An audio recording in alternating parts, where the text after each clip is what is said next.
This is Jonesy from Joneser TV coming at you with a review for DC's Legends of Tomorrow Season 2, Episode 1, entitled Out of Time.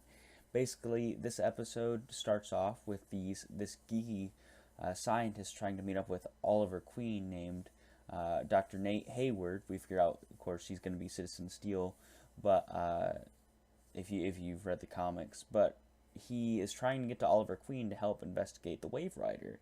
And so they find the Wave Rider, they go down to it, and they find Mick Rory in this chamber in stasis, and they wake him.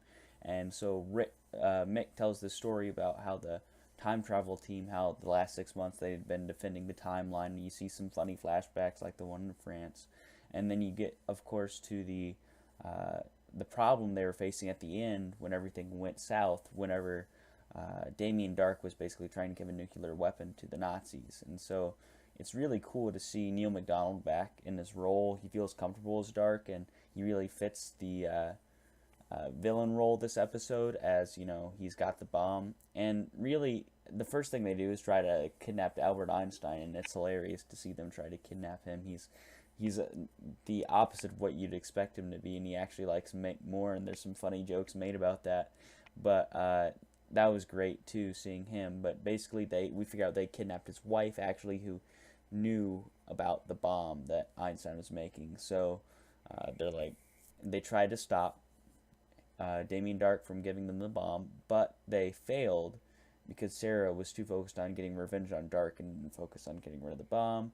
The Wave Rider blew up, but all the members of the team were transported to different times in history. So basically, Hayward and Mick go back to retrieve them all, and then in the end, how they solve the issue, it's actually a pretty easy thing, but how they solve the issue is they make Einstein recognize his wife for her work on the atomic bomb, and they all, so she gets the extra protection, so they can't take her, the Nazis can't take her with Damien Darhk to make the bomb. And then at the end of the episode, the very end of the episode, we figure out that the Reverse Flash, Eobard Thawne, played by Matt Letscher, is working with Damien Darhk, and that they're basically done with that mission with the Nazis because it was failed, of course, ultimately because of the Team of Legends, and they're moving on to their next diabolical plan. And of course, we know they're going to set up as be part of the Legion of Doom this season.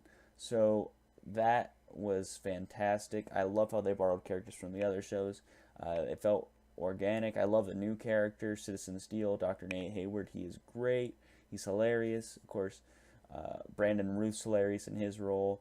And we don't know what happened to Rip Hunter, but I just feel like my one complaint with this episode was his supposed death was glazed over, even though we know he's probably not dead. But I did like his whole teaching of Jax to be the next sort of time master, and I loved how I love the hilarious moments, and I just loved everything about this episode. So I'd say it's probably the strongest of the 3 premieres of the 3 CW shows. I haven't seen the Supergirl premiere yet, but I'd have to give it let's give it an 8.6 out of 10 because it was, or 8.7. Let's give it an 8.7 because it was great. And of course, we didn't have any Kendra to deal with, any Hawkman, Hawkgirl, or Casper Crump's Vandal Savage. So it was far better than anything in season 1, which is saying something, besides the fact that we miss Wentworth Miller, but he should be coming back. But I'd give it an 8.7 out of 10. I hope you've enjoyed this review. Remember to like and subscribe for more Legends of Tomorrow reviews and content, and